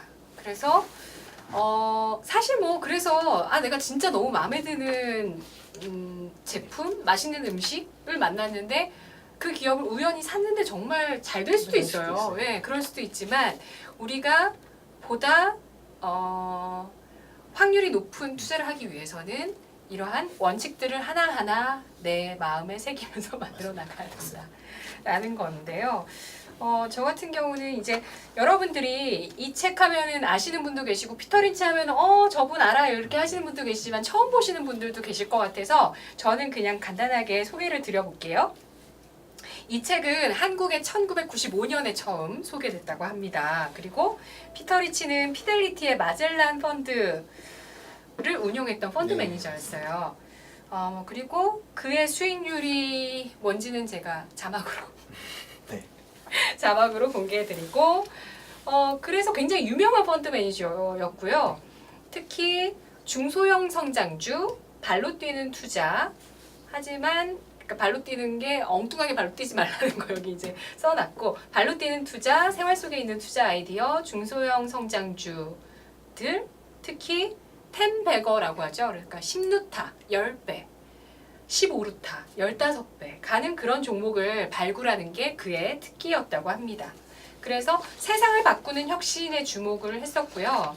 근데 그럼에도 불구하고 나도 어떤 혁신에는 주목하지 못해서 뭐 발굴하지 못한 분야도 있다. 이렇게도 고백도 하고, 그리고 새로운 분야에는 사실 많은 신생 기업들이 탄생하지만 그중 결국에는 소수만이 살아남아서 시장의 주도권을 장악했다라는 그런 투자의 조언도 해주고 있습니다. 그래서 저는 마지막으로 이 50페이지 안에 들어있었던 내용 중에서 이거 전해드릴게요. 50페이지, 53페이지인가? 예. 제가 어디까지 읽었냐면 58페이지까지 읽었어요. 딱 여기 한 장이 끝나거든요. 그래서 58페이지에 하루에 508포인트가 하락하든 108포인트가 하락하든 결국 우수한 기업은 성공하고 열등한 기업은 실패한다. 투자자들 역시 여기에 합당한 보상을 받게 될 것이다. 라는 문장이 굉장히 지금 시기에도 지금 네, 좋은 것 같아요. 그래서 저는 개인적으로 이게 10년에 그러니까 10년 만에 10년 동안 4번 이제 PBR이 1 아래로 내려갔거든요. 아 진짜요? 예, 2008년부터 지금까지 해서 아 진짜요? 예, 지금 데이터 좀 찾아보시면 나옵니다. 4번 4차례거든요. 08년 금융위기 때부터 현재까지 4차례인데 그래서 저는 이 시점에서 나온 게 좀 기분이 좋은 것 같아요. 네. 여러분 그것도 한번 자문해 보세요. 내가 지금까지 살면서 일생일대의 기회를 놓쳤었구나. 그게 언제였다. 물론 그게 후회로 남고 그냥 그걸 막 미련을 가지면 안 되지만 그걸 또 냉정하게 파악하면서 네. 그 상황을 계속 또 되뇌이면서 생각을 해봐요. 네, 다음 기회는 반드시 잡을 수 있는 것도 참 중요한 것 같아요.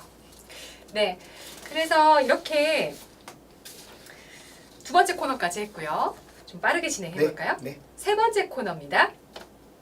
오 박사의 자본주의 상담소. 네. 상담. 네. 제 블로그에서 상담 많이 해주시잖아요. 네.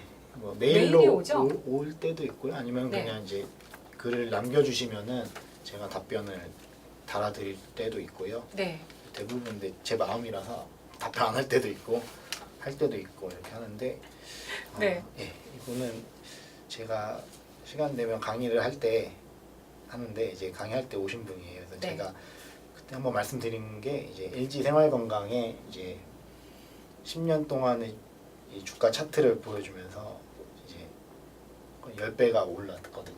근데 이제 10년 전에도 LG 생활건강은 모두가 아는 제품들을 만들고 있었어요.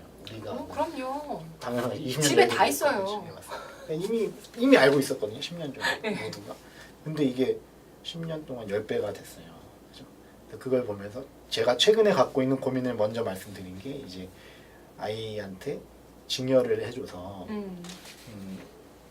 2천만 원까지 이제 증여세가 나오지 않으니까 2천만 원 증여를 해줘서 그냥 장기 보유할 수 있는 기업의 지분을 고르기는 지금 제가 골라야 되잖아요, 사실은. 그쵸. 트레이드 뭐 거래는 아빠의 안 하고, 선물. 그죠. 이게 아빠의 선택. 그쵸. 이게 선물이 될지 뭐가 될지는 결과가 아니 말해주겠죠. 선물이죠, 선물.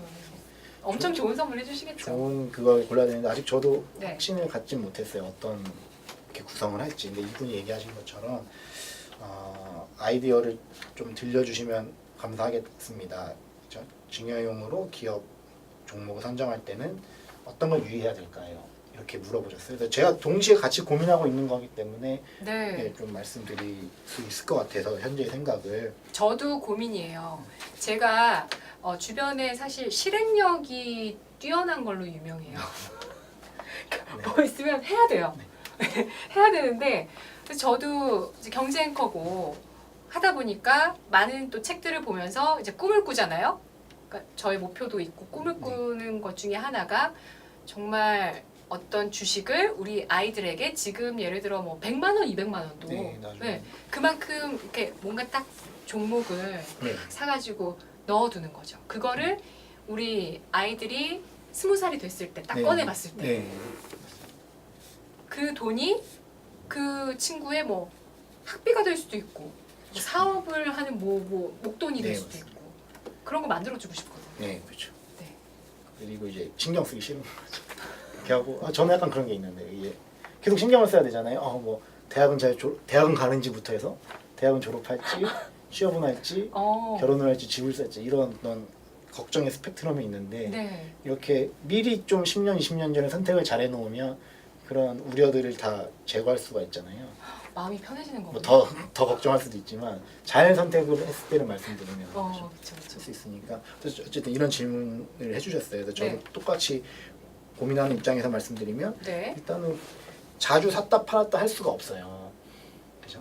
안 할 거예요. 그냥 사서 둘 네, 거예요. 그래서 저도. 그냥 장기 네. 보유를 하는 거고 그래서 초기가 무조건 제일 중요하고요. 초기에 어떤 기업을 선택한지 상당히 당연히 중요하고 두 번째가 이제 어떻게 보면은 그 순간순간 그러니까 이제 어떻게 보면 10년, 20년 동안의 이 시계 긴 시간으로 보면은 현재 가격 변동은 되게 무의미할 수가 있어요. 예를 들면은 LG생활건강이 지금 뭐 130, 40만 원이지만 10년 전으로 봤을 때는 예를 들어서 뭐 10만 원, 11만 원의 차이예요. 네. 그 당시는 엄청 큰 차이로 느껴졌겠지만 10%니까. 네, 그때는 네. 순전한 사람도 있겠죠. 그 당시에. 네. 그렇죠. 하지만 길게 보면은 그렇게 또 큰 그건 또 아닐 수가 있거든요. 그래서 일단 비즈니스 퀄리티를 봐서 가장 좋은 기업을 사야 되는 거고요. 네. 그래서 제가 세는 조건은 1조건은 네. 정해 오셨어요? 예. 네. 1조건은 10년 뒤에 비즈니스 환경에도 살아남을 수 있어야 돼요. 그러니까 혹은 10년, 20년 뒤에 비즈니스 환경에도 살아남을 수 있어야 돼요. 네. 그래서 이 두 번째 조건은 결국 같은 마리수가 있지만 기업이 생존하려면은 그죠? 돈을 꾸준히 벌고 있어야 돼요. 그 시점에서도 그죠? 1조건, 2조건을 합쳐보면 10년 뒤에도 비즈니스 활동을 하면서 돈을 꾸준히 잘 버는 기업은 무엇일까라고 생각을 해봤을 때 저는 요새 그 EXID 노래 중에 위아래라고 있거든요. 네. 위아래잖아요. 그래서 진짜 위아래로 투자해야 돼요.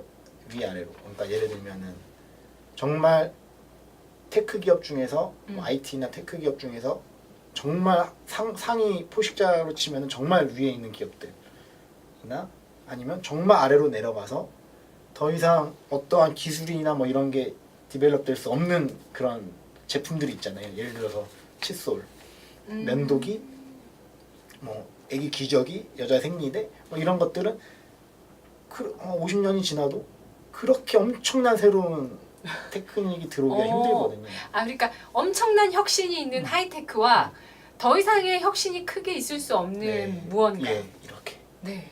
왜냐면 제가 애기 기저귀 갈다가 그냥 떠올랐어요. 이게 그 혁신이에요. 그래도 옛날에 비해서. 옛날에 생각했는데 제가 우리 옛날에 어릴 때는 천기저귀 안 쓰셨어요? 저는 안 써. 우리 어릴 때 엄마한테 물어보세요. 제가 혼자 너무 젊은 쪽으로 빠지려고 제가 기억이 안 나는 쪽으로 한 것 같은데 어쨌든 저희 엄마 진짜 힘드셨대요. 천기저귀 저 그거 빠시느라고. 그래서 이게 네. 그래서 저는 결과적으로 위아래로 했을 때 쉬운 말로 하면은 네. 구글과 P&G, 구글과 뭐 예를 들어서 킴벌리 이런 주식 같은 거죠. 그리고 일단 기본적으로 저는 B2C 그러니까 소비재가 유리하다라고 생각을 했고요. 브랜드를 기존에 갖고 있는 B2C 기업이면서 소비재를 팔면서 기술적으로 봤을 때는 최상단이나 최하단에 있는 기업들을 사야 된다라고 봤고요. 네. 사실은 그냥 말씀드리면 한국보다는 미국 주식을 사는 게 맞다라고 보고 있어요. 아이에게 줄 주식은. 네. 왜요? 근데 어차피 거래를 잘 할 수 없고 우리나라 지금 네. 우리나라 지금 4차 산업혁명 시대를 주도할 수도 있어요. 네, 왜 그러세요? 근데 일단은 좀 편하게 잠을 자기 위해서는 제가 이기적으로 그냥 봤을 때는 네. 중국 안 사시고 미국이요? 약간 편하게 자고 싶어서 하긴 뭐 차트를 네. 보시면 알 겁니다. 네. 중국 차트와 네. 미국의 주식시장 차트. 하지만 10년 후를 위해서 중국 쪽에 투자하시는 분도 많이 계세요. 네 맞습니다. 네. 그렇죠.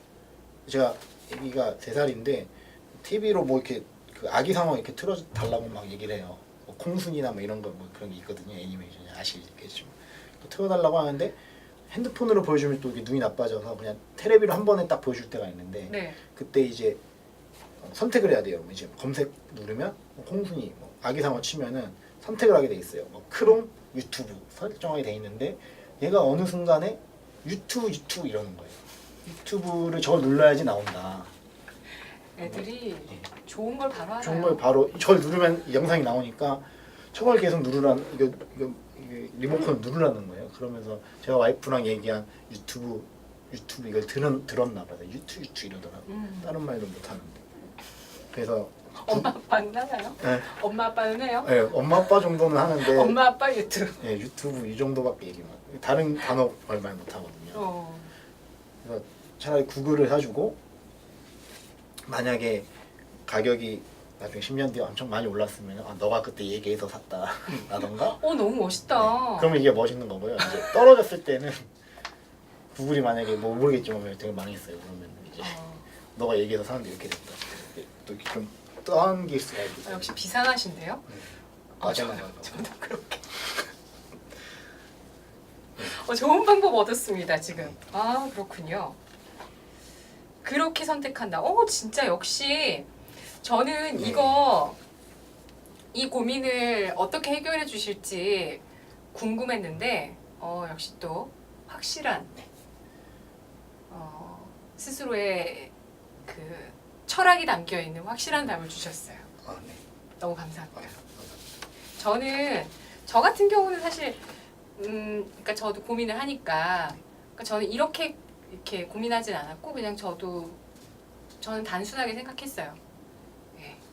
저는 우리나라의 소비재 기업들이 경쟁력이 있다. 그래서 일본이나 일본도 더 잘 만드는 것도 많지만 중국이나 베트남이나 우리나라 소비재 좋아하잖아요. 그리고 보시면 화장품 말고도 생활용품들도요. 전년 동기 대비 얼마나 늘었다 이런 품목별로도 기사가 나올 때 있어요. 다 100% 신뢰까지는 못할 수도 있겠지만 그래도 그게 나와 있는 게 어떤 데이터 정보이기 때문에 제가 회사에 직접 들어가서 알아볼 수는 없으니까 그래서 그렇게 보시면은 그런 소비재 기업들 그리고 저는 K뷰티 믿거든요. 그래서 소비재 중에서 생활용품, 화장품 같이 되어 있는 기업. LG생건도 너무 좋고요. 또 다른 기업도 있어요. 그래서 그런 기업들 그리고 컨텐츠 기업, 드라마. 저는 넷플릭스 통해서 우리 K 컨텐츠가 또 방탄소년단 못지않은 또 어마어마한 붐을 한번 빵 컨텐츠 많이 맞습니다. 생각하거든요. 경쟁력이 있죠. 그거랑 그 다음에 물류 쪽도 조금 생각해요. 물류요. CJ 대한통운도 저는 좀 매력적으로 생각해요. 왜냐면 이 기업이 LG생활건강이랑 비슷하게 M&A를 되게 많이 해놨어요. 그리고 현재로는 마진이 그렇게 높진 않아요. 그래서 저는 옛날에는 사실 별로 안 좋아하는 기업이었는데 마진이 영업이익률이 아까 영업이익률 말씀하셨지만 이 기업은 2% 정도밖에 안 돼요. 2, 3 정도. 근데 이제 글로벌적인 약간 동북아의 이 망을 M&A를 통해서 만들어놨기 때문에 해자가 있는 거죠. 그래서 저는 이제 또 통일시대에 또 데뷔를 하면서 물류 쪽. 이쪽도 괜찮지 않을까. 그래서 저희 아이에게 물려줄 후보군들 중에 이런 쪽을 생각을 하고 말씀대로 미국 주식도 꼭 하나는 넣어야 되겠다 생각이 드네요. 네. 이렇게 해서 고민 해결 해드렸습니다. 그리고 오늘의 마지막 코너입니다. 오늘의 마지막 코너는 오 박사님의 블로그도 있지만 유튜브 채널이 있어요. 네. 거기서- 예약하지만 있습니다. 거기서 제가 봤더니 삼행시 공모를 하셨더라고요. 네. 있습니다. 오 박사 삼행시 공모. 제가 이거 편집 기술이 있으면 여기 화면에 끼워넣어드릴게요. 기술이 있으면 아직 없으면 못 넣고요. 그 영상을 제가 봤거든요.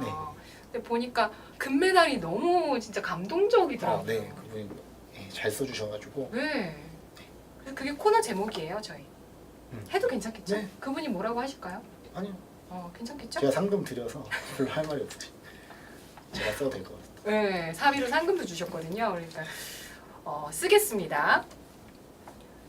운을 띄워주세요. 오, 오늘 당신이 지나친 박, 박스 더미에 사. 사야 할 기업의 이름이 써 있다. 네. 그래서 오 박사 오늘 마지막 코너로 진행하겠습니다. 네. 네. 오늘의 첫 번째 오박사의 주제는 게임입니다. 네. 그래서 게임에 대한 투자 아이디어나 뭐 게임주를 보실 때 아까처럼 뭐 기준으로 삼아야 되는 것들 네. 뭐 등등 해서 우리 한번 얘기를 좀 잠깐 해볼까요? 네, 일단은 게임을 저는 사실은 조금 안 좋게 봤었어요. 이 게임 비즈니스에 대해서는. 네. 근데 이제 좀 약간 투자관을 좀 바꾸면서 사람들이 시간을 어떻게 쓰는지를 어떻게 보면 봤거든요. 이제 지하철이나 그냥 평상시에 뭐 사람들과의 대화에서 게임 안 하시죠? 저는 게임 안 해요. 저도 안 해요. 네. 안 해요. 저는 사실 드라마도 끝까지 본 드라마가 몇 개 없어요. 네. 넷플릭스도 너무 좋다고 하지만 가입 안 하는 게 너무 안 그래도 시간이 네, 없는데 계속 나오니까. 제 시간을 계속 쓰잖아요. 네. 이제 열심히 사셔서 그런 건데 또 이제 열심히 그래요. 사시겠지만 멍 때릴 때도 많아요. 이렇게. 가만히. 시간을 어떻게 쓰는지를 좀 사람들이 어떻게 쓰는지를 봤을 때 네. 게임을 무시하고 접고 갈 수는 없겠다는 생각을 사실 했고요. 그리고 이제 비즈니스 모델을 좀 보다 보면 어떻게 보면 되게 좋거든요. 이게 오늘 한 이런 세계를 만들어 놓으면 그 안에 와서 사람들이 막 플레이를 하면서 자연스럽게 결제하면서 그 회사한테 그냥 입금하는 거거든요. 맞아요. 세계를 한번 만들어 놓으면 네. 유지 관리만 해주고 약간 이렇게 하다 보면 돈이 이렇게 나오니까 그 돈을 왜 쓰는지 아세요? 여러 게임에 따라서 좀 다르겠지만 네. 여러 이유가 낚시질을 되게 잘해요. 그러니까 낚시를 계속 던지는 거죠. 네. 그 저도 정확하게 모르겠지만 그 메커니즘이 그렇더라고요. 이제 하다 보면은 이제 입질이 와요. 네. 그럼 돈을 어느 순간 팍 쓰는 그렇죠. 거죠. 현질을 하게 되는 거죠. 이렇게 해서. 네. 인간의 심리를 또 이렇게 건드리는 부분이 네. 있으니까. 맞아요. 그리고 재밌으니까 중독되는 거죠. 네, 게임 중독. 그러면은 스타크래프트. 스타크래프트 안 하셨어요? 그것도 학교 때 학생 때는 많이 했죠. 그래요? 예, 그거랑 뭐 밤새면서 하셨어요? 좀 많이 했었죠. 저희 그때는 많이 하셨구나. 저희 어떤 비슷한 세대들도 당연히 그랬죠. 블리자드. 네네네. 또 NC 소프트의 리니지도 이제 그때는 저는 어려워서 잘 안 했거든요. 그게 좀 이렇게 어렵고 그 막 또 돈을 내야 되고 하니까 저는 안 했는데 이제 몇몇 친구들은 또 리니지를 했었고. 린저 씨. 그들이 인저씨가 됐죠. 그들이. 그렇죠. 린저 씨가 한때 증권사 리포트에 NC 소프트 분석에 중요한 키워드로 그쵸. 등장을 했었거든요. 네, 맞습니다. 네. 그래서 저는 일단 게임 비즈니스가 저는 기본적으로 이 말씀을 드리고 싶은 게 우리나라가 수출 국가이긴 하지만 엄밀히 말하면은 우리나라가 다른 국가에 팔 수 있는 제품이나 서비스가 어떻게 보면 또 그렇게 많지 않다고 생각해요. 그러니까 경쟁력을 갖고 있는 장기적으로 경쟁력을 갖고 있는 제품과 서비스가 많지 않아질 거라고 보고요. 진짜요? 네. 근데 이제 말씀하신 것처럼 아까 방탄소년단 같은 그런 컨텐츠나 그런 것들을 봤을 때 게임도 우리나라가 팔 수 있는 몇 안 되는 괜찮은 경쟁력 있는 아이템 중에 하나라고 보거든요. 그래서 저는 우리나라 게임 회사들을 등한시하는 거는 약간 먼 훗날에 좀 안 좋은 그런 히스토리로 남을 수 있을 것 같고요. 네. 우리나라 게임 회사들은 좀 잘 봐야 된다고 생각을 하고 있습니다. 네. 그래서 어떤 키워드를 준비하셨어요? 일단은 그냥 간단하게 일매출로 봤거든요. 맞아. 그거 되게 중요해요. 일매출로 봤습니다. 그거를 이 정보를 우리가 구할 수 있잖아요. 네. 예, 일매출. 근데 이제 이게 사실 제대로 어떻게 보면은 좀 사실 돈을 시대 차익을 제가 아까 말씀드렸다시피 한국의 주식들은 저희 입장에서는 실현을 할 때는 해야 된다라고 생각을 하고 있기 때문에 네. 결국에는 이제 시대 차익을 노리고 산다라고 봤을 때는 일매출이 꾸준히 찍히는 것보다는 지금 일매출에 대한 확신이 없을 때 사람들이 좀 물음표일 때 하지만 자기가 먼저 플레이를 해보거나 뭐 이런 것들을 봤을 때 나는 이 일매출보다 이 컨센서스보다 더 나올 거라고 봤을 때 그때 사실 약간 투자 기회가 생긴다고 보거든요. 이거 어디서 발견할 수 있는지 아세요? 내가 직접 해볼 수도 있죠. 네, 저라면은 뭐 유튜브나 그렇죠. 예. 아프리카 TV에서 네, 게임 BJ의 어떤 그 방에 어떤 바위에 사람이 제일 많은가 뭐 이런 거. 그렇죠. 근데 몰랐던 게임인데 여기 사람이 되게 많네. 네. 근데 내가 봤는데 이거 재밌잖아 이런 거. 맞습니다. 네. 네. 그런 쪽에서도 아이디어를 끌어올 수가 있죠. 좋은 방법이죠. 네. 그래서 이매출. 그런 거 근데 저는 해볼 생각은 없어요. 관심이 없어요. 진짜. 저 관심 또 가지면 괜찮아요. 한번 해보고 그러면 게임도 저 리니지 M 나왔을 때 초반에는 좀 당연히 해봤거든요. 이게 그 현금 유도를 잘 하는지. 네, 왜냐면은 착한 게임이라고 보통 말하는데 착한 게임은 이 소비자들 플레이어들한테 좋을 수는 있어요. 이제 검은 사막 같은 게 좀 착한 게임. 상대적으로 착한 게임이라고 분류가 되는데 이제 착한 게임은 이제 플레이하기엔 좋죠. 이제 현금으로 결제를 안 해도 그 세계 월드에서 충분히 좀 잘 살 수 있어요. 근데 리니지는 제가 중학교 때도 그랬고 성인 때도 그렇지만 이게 현금 결제를 잘 안 하고 그냥 뭐랄까요? 그냥 이제 흙수저에서 노력만 해서 잘 살려고 하다 보면은 네. 좀 맞는 일이 많이 생기거든요. 이게 지나가다가 맞고 억울한 일을 그 좀 받을 수가 있어요. 그 게임 세계 안에서요? 게임 세계 안에서. 진짜요? 그럼 되게 열받겠네요. 그렇죠. 현실 세계에서도 막 천대받고 막 좀 막 그러는데 만약에 그랬는데 게임 세계에서도 네. 그런 대접을 받는 순간 그 사람의 본능을 건드리는 거죠. 그러면 바로 그러면 결제가 바로 딱 결제가 들어가는군요. 복수를 하러 갈 수도 있고. 따라가는 거예요? 쫓아가요? 그 사람? 뭐 그럴 수도 있죠. 그러니까 충분히 그 유인이 생기는 거죠. 이렇게 사람의 본능을 제대로 건드려주는 게. 네. 건드려주면서 그거를 또 어떻게 보면 해소시키는 거죠. 나쁜 게임일 수도 있어요. 어떻게 보면 네. 그 유도를 하니까. 한편으로는 근데 계속 또 해소를 시켜줄 수 있는 게임일 수도 있잖아요. 근데 사실 게임 산업이라는 것의 특성 자체가 옛날에는 진짜 이거 중독이다 뭐다 네. 이거 한참 우리 게임 산업 발전할 때 그것 때문에 우리가 사실 더 전 세계적으로 잡을 수 있는 네. 게임 산업이었는데 좀 뒤처진 면도 있다. 내부에서 싸우느라고. 그렇죠. 네, 네. 그렇다는 얘기들도 있잖아요. 그런데 그래서 그렇게 게임을 그렇게 돈을 쓰면서 하는구나. 저는 진짜 이해 안 됐거든요. 게임하면서 왜 돈을 쓸까? 네. 그것도 옛날에 제가 물어보니까 그때 이제 모바일 게임 처음 딱 한참 사람들이 하기 시작했을 때가 네. 한 스마트폰 생기고 나서도 몇 년 후였던 것 같아요. 네. 네. 근데 그때 얼마나 쓰나 이렇게 주변에 물어봤는데 진짜 많이 쓰시는 분은 월급의 절반 정도 예, 그럴 수도 있죠. 예. 또 쓰신다고 직장인분들 그렇게 얘기하셨고 근데 사실 기사에도 많이 보잖아요. 게임 때문에 부부싸움 해가지고 네. 이혼하고 그렇죠. 이런 것도 많이 있다 보니까 이게 사람의 습관과 중독으로 들어와 네, 버리면은 들어와 버려요. 그러니까 이성적으로 이게 내가 제어가 안 되는 거죠. 그래서 제가 마지막 습관 중독 좋은 말씀 해주셨는데 거기 하나를 좀 덧붙여보자면 네. 사람들이 왜 돈을 쓸까라고 봤을 때 습관 중독도 물론 그렇게 세팅해놓으면 이제 습관 되면서 중독되니까 맞는 말이긴 한데 어떻게 보면은 또 이게 리턴이 되니까 소비하는 게 있거든요. 그러니까 네. 이제 현금 결제를 내가 했을 때 이게 돌아온다 나한테 다시. 어떤 걸로요? 그러니까 어떠한 형태로든 나한테 보상이 이루어진다. 리워드가 있는 거죠. 아. 그런 확신이 있을 때 현질을 하는 거거든요. 그러니까 만약에 내가 이 게임에서 열심히 현질을 해서 캐릭터를 키우고 좋은 아이템을 만들었는데 네. 이게 전혀 시장에서 어떠한 환금성이나 가치를 인정받지 못하고 게임이 또 연속성이 없으면 사람들이 처음부터 당연히 사람은 이성적인 어떤 동물인데 그죠? 결제를 안 하겠죠. 하지만은 내가 이게 리턴이 실제 이 현실 사회에서 온다라고 그런 장치를 잘 마련해 둔 게임 그 세계에서는 사람들이 결제를 한다라는 거죠. 그래서 저는 대표적으로는 당연히 NC 소프트의 리니지 M, 당연히 리니지가 당연히 그랬고요. 두 번째는 요새는 제가 되게 좋아하는 기업인데 네. 주가 하락으로 인해서 몇몇 분들이 많이 좀 힘들어하시는 기업 중에 하나인데 이제 W 게임즈라고 이제 우리나라 기반은 아니고요. 회사는 우리나라에 있지만 이제 연관 검색어세요? 네 맞습니다.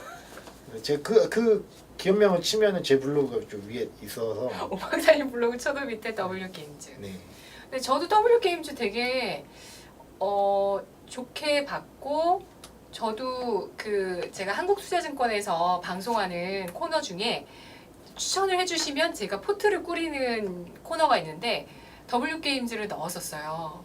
네. 네, 근데 진짜 매력적이라고 판단했거든요. 이 회사에 대해서. 근데 이게 어떻게 보면 약간은 그렇게 매혹적으로 느낄 수 있는 요소는 사실 있어요. 왜냐면 네. 이게 약간은 게임이면서 그 게임이 카지노잖아요. 네. 슬롯머신이잖아요. 그러니까 네. 이거 어떻게 보면 중독 플러스 중독이라서 중독 실적도 잘 나와요. 예 실적 괜찮고 네. 그러니까 저는 되게 괜찮은 비즈니스라고 보고 있고 그 또 경영진들도 제가 네. 봤을 때는 절대 좀 바보 같은 짓을 안 할 거라는 약간의 믿음이 있어서 저는 좋게 보고 있습니다. 근데 이제 네.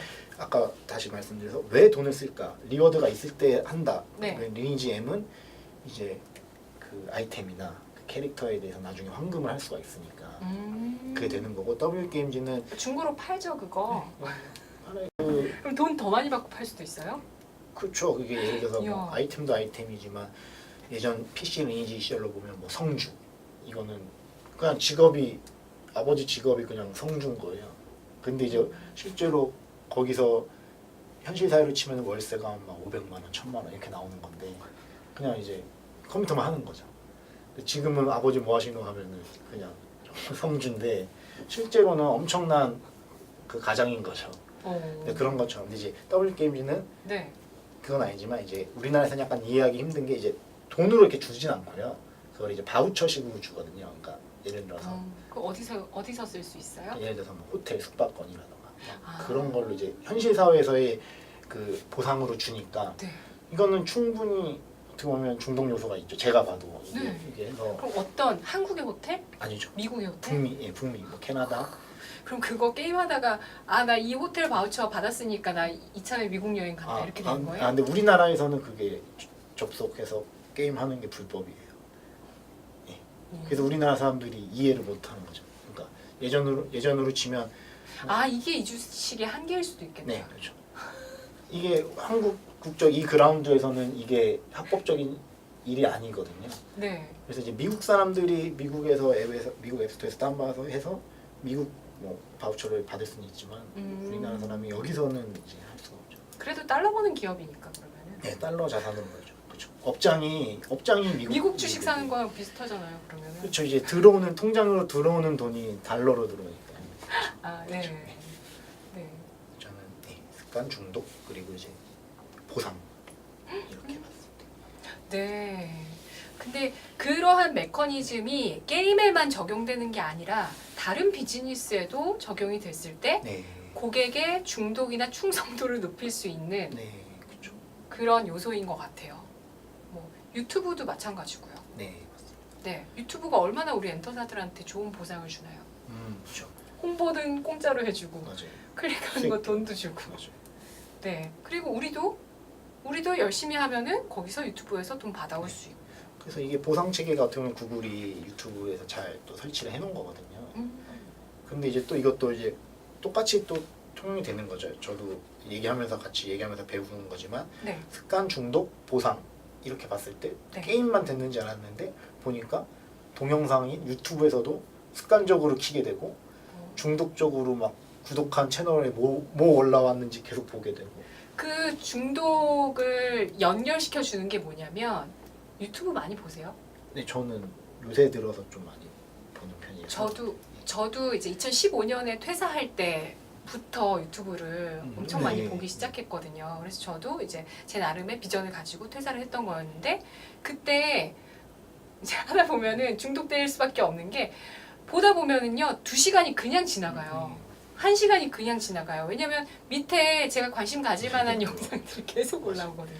넷플릭스처럼 유튜브도 마찬가지고 네.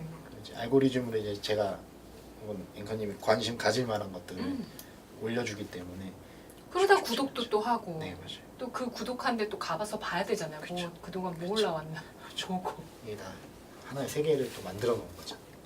주로 어떤 쪽 구독하세요? 유튜브 채널? 저는 뷰티나 네. 여성분들 채널 많이 보는 것 같아요. 여자들이 관심 있어 하는.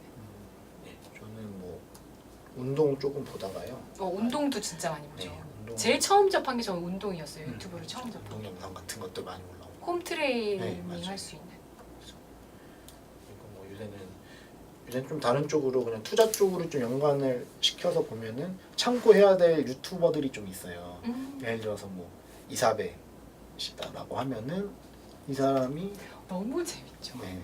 아니 제가 그 라디오스타 나온 걸 보고 이름을 알고 있었지만 라디오스타 나 MBC에서 하는 걸 보고 방송에서도 그러니까 공중파에서도 저 정도로 할 정도면은 이 사람의 능력치는 상당히 정말 엔터테이너인 그런 게 강하다. 그래서 그분도 근데 그런 끼도 워낙 출중했지만 이런 영상을 만드는 그 행위를 통해서도 되게 네, 많이 개발됐을 거예요. 개발됐겠죠. 그쵸. 네. 저는 역시 150만, 100만 이상의 그 구독자를 갖고 있는 사람은 다르고 분명히 파워를 갖고 있고 이 사람이 어떤 아이템을 메이크업 할 때 주로 쓰는지 그것도 잘 봐야 되거든요. 그쵸. 그게 투자 아이디어네요. 거기서도 뭐 미리 뽑아낼 수 있겠죠. 그러니까 저는 남자고 30대라 모르는데 여잔데 20대 초반들이 맞아요. 좋아하는 그런 거는 이 사람의 영향을 받을 가능성이 크거든요. 맞아요. 이제 이 사람의 영상을 보는 거죠. 네. 그것도 이제 투자 아이디어 뽑는데도 유튜브가 괜찮아요. 진짜 좋네요, 유튜브는. 네, 그래서 잘 쓰면은 좋죠. 잘 쓰면 좋은 것 같아요. 네. 키워드. 저는 신작 기대감. 그러니까 일매출을 얘기해 주셨지만 네, 맞습니다. 신작 기대감이 그냥 뭐 단순히 처음 보는 낯선 IP면 네, 좀 약간 신뢰성이 떨어질 수도 있지만 네, 원래 기존에 있던 IP를 네. 뭔가를 활용했을 때 뭐 뭔가 PC에서 엄청난 중독을 일으켰던 IP가 모바일로 들어왔을 때 린저시죠. 맞습니다. 리니지 같은 이런 것들. 뭐 그리고 옛날에 애니팡도 진짜 다 했잖아요. 네, 그때 그렇죠. 넷마블. 네, 그렇죠. 넷마블 맞나요? 넷마블. 애니팡과 관련된 거예요? 네. 아니, 썬데이 토즈. 네. 네, 썬데이 토즈가 엄청난 시세를 또 보여줬었고 그리고 그런 회사들이 보면은 어느 순간 건물을 막 올려요. 지나가다 보면. 게임이나 네, 그러면은 이 회사가 엄청나구나 이런 거 이제 알 수 있는 거고. 저도 중독, 현질, 그다음에 중국 네. 이런 키워드를 넣었는데 중국이 세계 최대 게임 시장이기도 하고 최근에 기사를 통해서 봤을 때 중국이 우리나라나 글로벌에서 또 게임 분야의 경쟁력을 또 보여주고 있다. 그렇죠. 중국의 게임 제작 능력이 굉장히 성장했다. 엄청나요. 그거 나오더라고요. 네, 엄청나요. 그 더 이상 깔보면 절대 안 되고요. 오히려 저희가 진짜 좀 뭐랄까요 마음속 후달려야 돼요. 그러니까 맞아요. 진짜 이거 후달려야 돼요. 저는 뭐 예를 들어서 옆에 사람이 무슨 게임 하는 거 봤는데 야 이거 괜찮다. 그래서 봤는데 이거 개발 뭐 이거 만든 건 중국에서 만든데 뭐 이런 거죠. 소름이 막 돋는 거죠. 네, 그 정도는 그러니까 그 정도는 충분히 이제 중국에서 만들 수가 있는 거죠. 맞아요.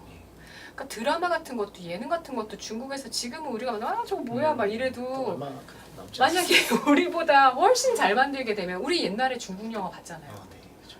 홍콩 영화 네. 봤잖아요. 장국영 씨 때문에 정말 밤잠을 앓는 저의 친구들이 굉장히 많았거든요. 화사 씨도 되게 좋아하더라고요, 장국영 씨를. 지금 봐도 그때 그 당시 중국 배우들은 엄청났고 영화도 우리가 그때 봤을 때 뭐 엄청났는데 그런 식으로 또 어느 순간 갑자기 중국이 글로벌적으로 히트하는 콘텐츠를 만들어 버리기 시작하면은 또 엄청나죠. 또 우리가 또 이런 브랜드력을 좀 살짝 잃어버릴 수 있는.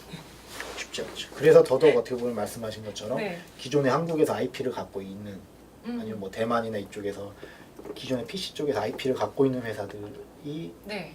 구조적으로는 유리할 수는 있겠죠. 그러니까 전혀 새로운 게임을 내놔서 지금 이런 경쟁에서 수출도 하고 국내에서도 잘 되는 것보다는 네네네. 기존에 저 게임 내가 옛날에 해봤어 막 그런 추억을 갖고 있는 게임들이 추억도 키워드 되겠다. 추억 되죠. 충분히 네. 되죠. 그래서 제가 개인적으로 투자했던 곳은 NC 소프트의 그 리니지고 또 그라비티 미국 상장이지만 네네. 본사는 한국이거든요. 아. 그라비티의 라그나로크도 제가 막 학교 때 애들이 했었으니까 그런 것들을 이제 초기 기대감으로 이제 좀 주가가 많이 좀 오를 수가 있었거든요. 저는 20대 초반에 포트리스 이런 거. 그렇죠. 그게 진짜 요새 게임들을 하면 진짜 그게 엄청난 사실은 IP거든요. 그게 지금 제 생각에도 네. 그때는 정말 많이 했던 것 같아요. 저도 많이 많이 했어요. 했고, 예, 금메달 뭐 이런 거. 메달 달라고 네. 그랬었는데 중국 그리고 중국 관련해서 지금 지난달인가 그 우리나라 구글 플레이 스토어에서 매출 순위인지 하여튼 그 네. 게임 순위 제가 이렇게 올려드릴게요. 거기에 중국 게임들 생각보다 많이 포함되어 있었다 네. 이런 내용이 있었고 경기 방어주이다. 경기를 별로 타지 않는다. 그렇죠. 맞아요? 상대적으로 많이 타진 않죠. 상대적으로. 네. 그거 그 방학 관련주 아닌가? 그냥 방학 맨날 관련주. 하나요? 네. 한때 근데 시장에서 그 증권방송에서는 그렇게 얘기도 많이 했었어요. 방학 관련주에서 영화, 게임, 영화관을 간다. 뭐 저는 약간 단편적인 시각, 그러니까 단기적인 시각으로 사실 보고요. 네. 사실은 이제 현금 결제를 해서 이익으로 이어져야 되는데 그거는 사실은 그 약간 나이대가 사실 어느 정도 있어야 되거든요. 오히려 있어요. 현금 여력이 있어야 되는 그러니까 저는 생각한 게 저는 개인적으로 넷마블보다는 장기적으로 만약에 모아간다는 축적의 개념에서는 NC소프트가 맞다라고 생각을 하는데 왜냐면은 넷마블은 뭐 인기는 좋아요. 저희 남편이 모두의 마블에 미쳐 있어요.